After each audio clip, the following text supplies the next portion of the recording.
What's up, tankers? Space Bandit here with another episode of World of Tanks, and today we are in one of our favorite tanks in the game, Centurion Action X, on map Westfield. Reasonable matchmaking, only about 6 or 7 tier 10s per side, but the 2 RDs is going to be a problem. And on this map, you should know that RD is a cancer and is going to destroy you in no time. Now today I'm going to show you a play that I sometimes use if I'm in a fast tank and if my team actually sends tanks into that location. And the location I'm talking about is K0. Now, that is quite a dangerous play because you can get caught out in the open and you can get fired on from tanks that are going into position F6 or F7, especially if the opposition has a light tank sitting in there.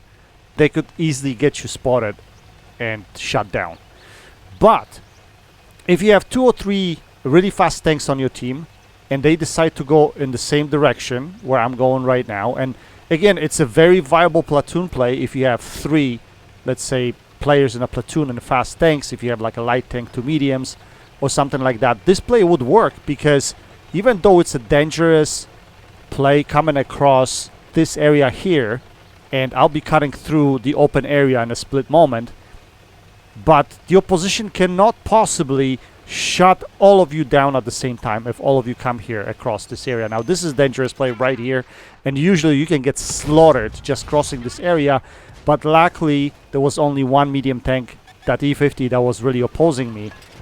Plus he didn't hit his shot, so I got away with murder pretty much over here. And now I'm just waiting for RD shells to come in. That's another thing.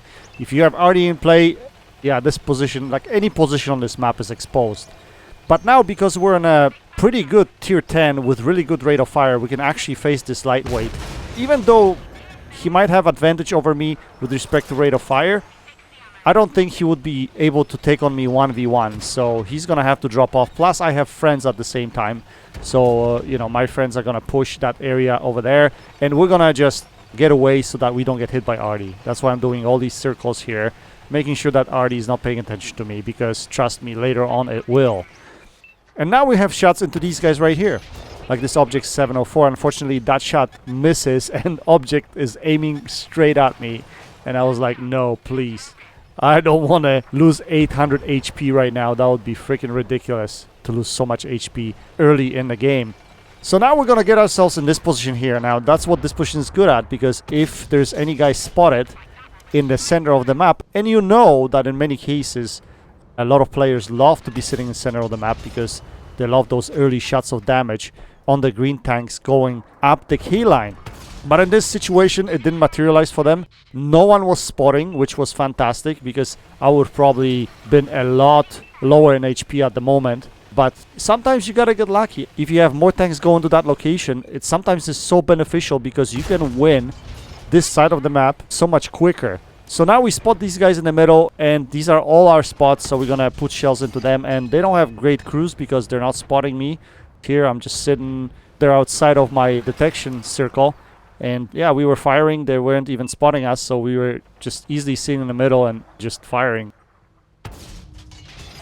Now we're gonna focus this object 752. We're looking for shots because we have shots into him, so we are able to put shells right there, and we put as many as we can. Then he gets taken out, and just like that, we pretty much killed it. Take a look at this. The game is over. So yeah, the other side of the map is important in many cases to win this game, especially if the lineup is very heavy. But if you have few tanks with you that can make this play right here, and you can take over the south side of the map or southeast area of the map quickly, then yeah, the game is gonna be over in no time. Because look what happened here. And just like that, I'm sitting at about 6k combined damage right there. So yeah. Oops, sorry buddy. Didn't mean to push him. Luckily he didn't get hurt by T95, but already smacked him pretty hard.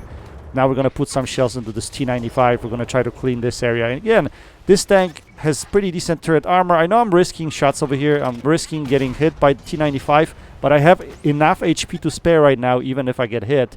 So I don't really care. So we're just going to keep putting shells into him.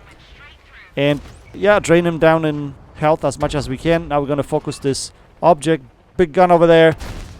Again, he was too slow on his trigger. If he actually hit me there, he would have drained me down by 800 HP or something of that nature. But again, it doesn't matter because I had HP to spare. But the pig shows up and needs to spoil the party. Hits me for a huge amount right there. I'm left only with 644. That's the problem. Arties can wreck your day on this map any day.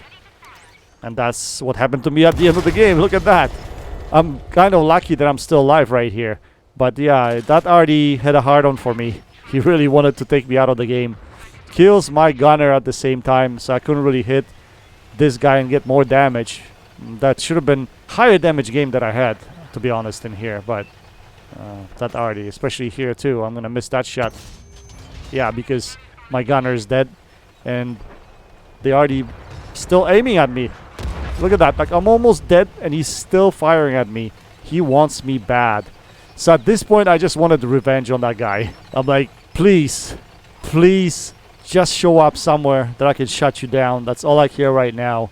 Even though I still want more damage, but I cared more about killing that freaking Artie guy. Just for deliberately targeting me all the time. So when he gets spotted, instead of going for damage here, I'm gonna stop and try to find shots into him. Normally I wouldn't care, because we have a medium tank over there and he would take care of that guy, but because he was deliberately trying to kill me, yeah, I started aiming at him, but unfortunately I'm not gonna get any shots into him, so now we're gonna keep moving forward. And yeah, my demise was just not being fast enough to the final kills here to get final damage. So yeah, that game is gonna be over pretty soon, but again, the point of this video is you can actually win on Westfield taking the south side of the map or southeast area of the map using a K-line. And the same applies to the opposite side. If you have fast tanks, especially like I said, if there's 3 of you in a platoon, you can easily take that area and hurt the opposition bad. So please keep that in mind. Very viable platoon play. If you never tried it with your friends, maybe that's something you should try. Maybe it will work as well for you as it did for me. Regardless, we finished on a 3rd place, even though we had, what, over 8k combined damage or something like that. Quite ridiculous. And yeah, in class 2 as well, but that's what we're getting in Centurion Action X lately. Anyway guys, I hope you enjoyed this video. That's it for now. Until next time, happy tanking, Space Bandit checking out.